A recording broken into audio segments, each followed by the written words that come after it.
That's Jason Bourne.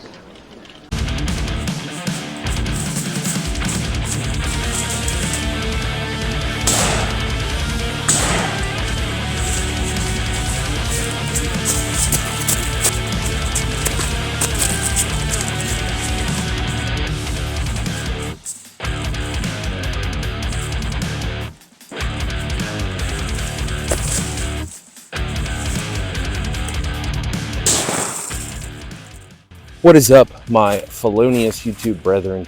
We got the holidays coming up. If you guys are looking to get into a chest rig or plate carrier, hopefully in today's video we can give you some tips and tricks on help you to decide which one to go with.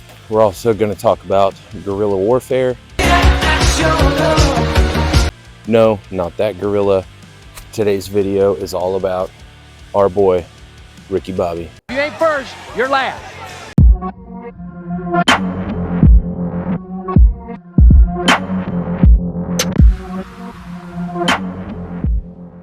So today's video is going to be kind of rapid fire succession. I'm just going to start slinging hot, nasty ropes of knowledge at you guys. You sound like a gay. DJ from GBRS, he calls it knowledge transfer. Call it whatever you will. But we are going to discuss chest rigs and the implementation of guerrilla warfare style tactics and why the everyday civilian, everyday working man, how about 90% of us, if it comes to some sort of SHTF scenario, chest rigs are going to absolutely 100% outperform plate carriers. So let's get into it. Just a quick disclaimer, by no means am I trying to shit on plate carriers or any of you guys that are already rocking them. So don't get your feelings hurt. So to cover our loadout, we're not going to go over the individual things in the chest rig itself. We're going to follow one simple rule, keep things short and sweet, and that is keep the fight on the chest, backpack for the rest. It rhymes, so you know it works, you know it's true. So let's follow that rule of thumb as we progress into the next topic.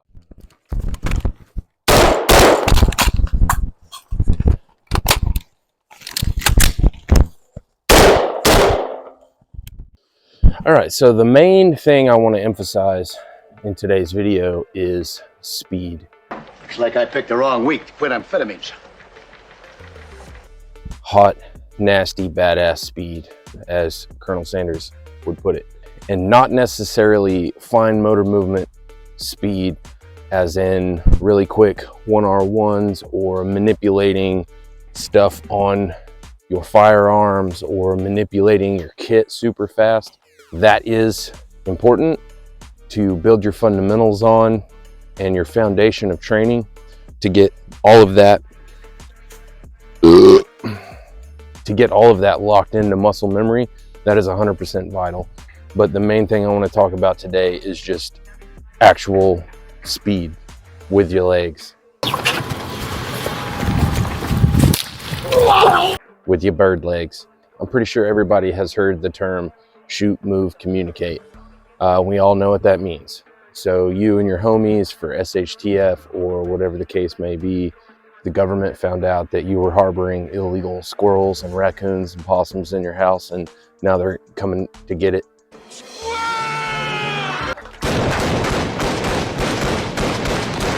You engage, you shoot, bang, bang, bang. You communicate, hey, I'm moving, hey, I've moved. I'm set, I'm in location, I'm over here. You telling your teammates to move, whatever. The move part, shoot, move, communicate, move. Too many times we see online people doing these kinetic movement drills where they're just lackadaisically running 10-15 yards.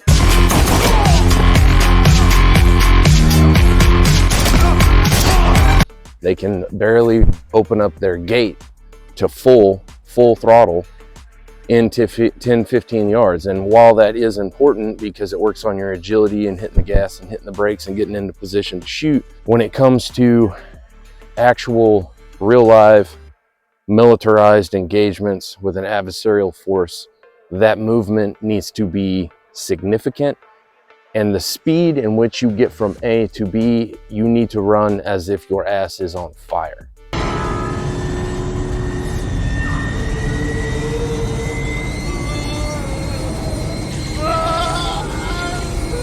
How does this have anything to do with chest rigs versus plate carriers? Well, like I said before, I'm not knocking the plate carriers. They do have a specific purpose. So tying hot, nasty, badass speed in with chest rigs. Well, chest rigs obviously offer maneuverability. You, aside from not having ballistic protection, you have more flexibility, more agility, you have less mass traveling at speed. So you can hit the gas and you can hit the brakes a lot quicker with a chest rig on, depending on how you load it down, obviously, and how you carry it.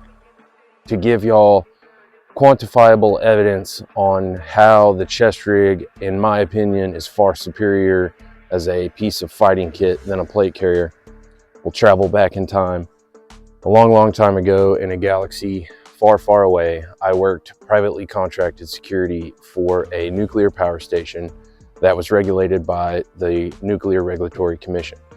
For every government-sanctioned power station in the United States, you are required to have a defense strategy and a security element in place to defend the plant from any kind of terroristic attack, radiological sabotage, and theft of special nuclear material. So that being said, I also had the honor and privilege of being a part of the adversarial site element. So I was a part of a team that would go in and test and probe. So do you guys just not do the anal probe anymore? Is that? No, that's more or less been retired.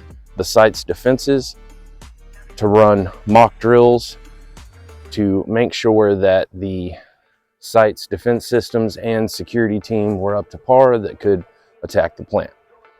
That experience and all the drills that I've been a part of, for every drill, we would have our predestined plan of attack. So a certain set of target sets that we were going to hit, how we got there, and what way we went to get to that target set was kind of sort of up to us to plan our attack. And so through that planned attack, we would build out our kit. Obviously, mission dictates gear. And so that included all of our miles equipment that we used, all our miles ammunition. And then on top of that, we had to carry mock charges. So your anti-personnel charges, door breaching charges, ECTs, cluster charges, all that stuff we had to carry on person, as well as the miles receiving system. So the miles vest and the miles halo. So equipment and weight built up quick. The less weight we could keep ourselves, so the least amount of kit possible on our bodies to accomplish the mission, the more likely and higher percentage our chances were of completing our task of attacking the plant. And that was purely based off of speed and speed alone. Engagements 150 yards to 200 yards and out is where speed is absolutely crucial. And I'm not talking about 20 yards and in little tiny sprints and maneuvering really well with your firearm and stuff like that. What I'm talking about is being able to deploy your weapon system, shoot at the assigned target, whatever the case may be, and then fold that bitch in and be able to straight up Olympic style sprint from A to B as quickly as humanly possible. Speed is so underrated, not only for the physical effects of moving your ass to different locations and getting better vantage points and angles on the enemy, but also psychologically with whoever the enemy is. You can really get inside somebody's head if they have no clue where you're at, but they know they're in a fight. So bringing that back into chest rigs, that's why I think most of us should be looking at some sort of chest rig and keeping what we discussed earlier, keep the fight on the chest, backpack for the rest. That really streamlines the system to where you don't have any unnecessary garbage or kit that you don't really need in a gunfight. Once you get out of the gunfight and get to safety or get behind cover and all that, that's where you can dismount bags and go in and dig through other essential items. But everything up front on board that is super easy to access pretty much only needs to be this, and everything that goes to this, all the gas for it. Engagements 150 yards and out. So when it comes to that and you start taking in the details of ballistic coefficients, windage, wind values for whatever weapon system your bad guy is using, I mean, that's just another point hitting home how speed is so advantageous for that. We used a miles system, and any of you guys that are familiar with miles, it is laser tag for grown-up kids such as myself. And that being said, miles systems using the lasers have no BC, lasers have no drop, they are not affected by windage whatsoever. So if you want to make a 250-yard shot on the fly at somebody running at 9 miles an hour, you don't hold for wind, you don't hold for elevation, you just put the dot on them, pull the trigger, and they're down. So for me to make it as far as I have in these experiences and in these drills and be able to beat those lasers, that shows me that I'm not beating the laser itself, I'm beating the operator and the brain of the operator behind it, because they're not anticipating that speed. So guys, with the holidays coming up, if you are looking to get into a plate carrier or chest rig and you're indecisive and you don't know which one to choose, just remember to take a look around you at your environment. Obviously, situation dictates gear. So yes, if you live in a large urban environment, a large city, or like I said, if you plan on doing a whole bunch of hood rat stuff with your homies, stacking up on doors and doing no knocks when shit hits the fan, I'm this close to shooting a flare gun at your dick, then yeah, a plate carrier is more than likely going to be your best option. Remember everything that we discussed as far as the pros go and how advantageous a chest rig system really is, not only for the modularity and the capacity and sustainment that it provides, but also the amount of maneuverability. Speed is irreplaceable. It is a force multiplier, and then you combine that with, say, you and a small team of other well-trained guys that are also fast as shit, then as long as y'all are on the same page tactics-wise, y'all are gonna be pretty much unstoppable. Guys, I really appreciate you stopping by. If you're looking to support the channel, the best ways to do it right now are just to like, subscribe, share the videos. Let's try and get this channel to blow up. I'd very much appreciate that.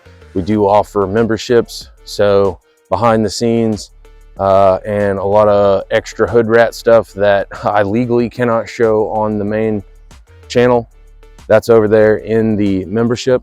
But also don't forget about Dove.